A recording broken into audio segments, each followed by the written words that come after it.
আমরা অভিভাবকরা আছি, যা বিশেষ করে তরুণ ছাত্রছাত্রী যারা আছো, এটা আমাদেরকে কি করতে হবে?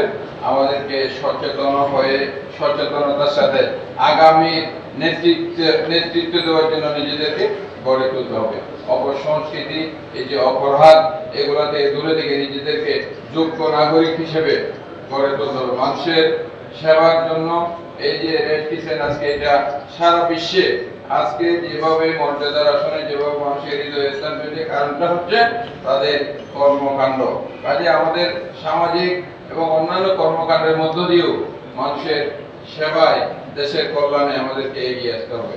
আমি রেড ক্রিসেন্টের এই যে আজকের এই দিনে যারা আমাকে এখানে আমন্ত্রণ জানিয়েছেন, কর্মকর্তাবৃন্দ, তাদেরকে আমি ধন্যবাদ জানাই।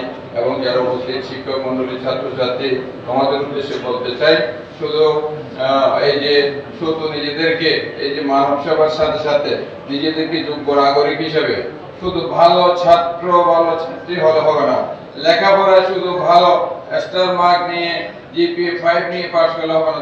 ভালো নাগরিক হিসেবে, দেশপ্রেমিক নাগরিক হিসেবে, দেশের প্রতি ভালোবাসা নিয়ে, আগামীর যে একটা নিরাপদ বাংলাদেশের স্বপ্ন নিয়ে মানুষ আকাঙ্ক্ষা করে, তোমরা আকাঙ্ক্ষা করো, সেই স্বপ্ন, সেই আকাঙ্ক্ষাকে আমরা বাস্তবায়ন করতে পারি।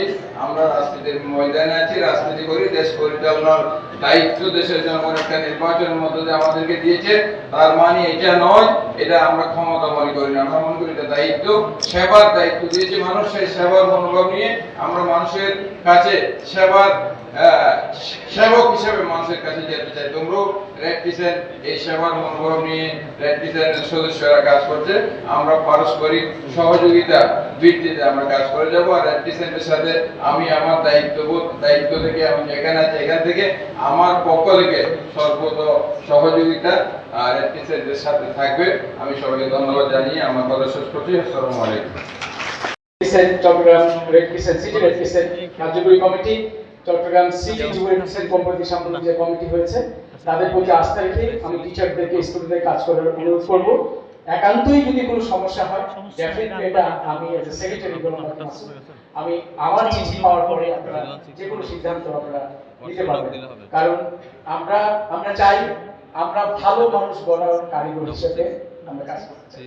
আমাদের মূল্যবান সময়, আমাদের ব্যবসায়িক, আমার পেশার পাশাপাশি আমরা মূল্যবান সময় দিচ্ছি শুধুমাত্র ভালো কিছু করার জন্য। আমরা এই দুষ্ট যারা লোকজন আছে, দুই একজন ক্ষতি করতে চায়, এই এমব্লেমটাকে ক্ষতি করতে চায়, এই প্রতীকটাকে ক্ষতি করতে চায়, আমি তাদেরকে হুঁশিয়ারি উচ্চারণ করে বলতে চাই যে এটা একটি সংস্থা, এটা একটা আন্তর্জাতিক সংস্থা, এর ক্ষতি করা কারো পক্ষে সম্ভব নয়। Red cross and red crescent ICRC আন্তর্জাতিক মানবিক আইনের প্রবক্তা। সুতরাং আমরা এই সংগঠনের ছায়াতলে এসে আমরা নিজেদেরকে যারা আলোকিত করতে চাই, আমরা এটাকে আশা করি এটাকে অন্ধকার করবো না। যাই হোক, আমি আজকের এই মাননীয় এমপি মহোদয় আসছেন, আমি ওনার দৃষ্টি আকর্ষণ করে বলতে চাই, রেড ক্রিসেন্ট যে কোনো দুর্যোগ দেশের পাশে থাকবে এবং আমরা আগামীতে প্রত্যেকটা 40টা ওয়ার্ডে মাননীয় মেয়রের ঘোষণা অনুযায়ী 40টা ওয়ার্ডে একটি র্যাপিড রেসপন্স টিম থাকবে, 2000 ছেলে মেয়ে যারা যে কোনো দুর্যোগ মোকাবেলায় ঝাঁপিয়ে পড়বে। এবং এটা একটি অর্গানাইজ এবং সুসংগঠিত দল থাকবে। আগামী 2 সপ্তাহের মধ্যে হয়তো এই দলটা চট্টগ্রাম শহরে ডিক্লেয়ার করবে। আমরা যে কোনো দুর্যোগ মোকাবেলায় আমরা এটা রেসপন্স আমরা সবাই এগিয়ে থাকবো ইনশাআল্লাহ। সবাইকে ধন্যবাদ জানিয়ে ছিল রেড ক্রিসেন্ট ইনসেন্টিভ কেয়ারের রোগীর পাশেই ছিল এবং পাশে থেকে সেবা করে একটা সংগঠন মানবিক কাজ করে যায়, এটা বাংলাদেশ রেড ক্রিসেন্ট। আমরা জানি সাম্প্রতিক সময় স্বার্থ চরিতার্থ করার জন্য বিভিন্ন জনে বিভিন্ন আজকের প্রোগ্রামের মাননীয় সভাপতি Golam Baki Masud, secretary Chittagong city red crescent. আসসালামু আলাইকুম। 8ই মে আমাদের পালন করতে হচ্ছে ঢাকার নির্দেশনা অনুযায়ী। আজকে মঞ্চে উপস্থিত মানবতার যুদ্ধে যারা নিয়োজিত সদস্য রায়হান সোহেল সবাইকে শুভেচ্ছা।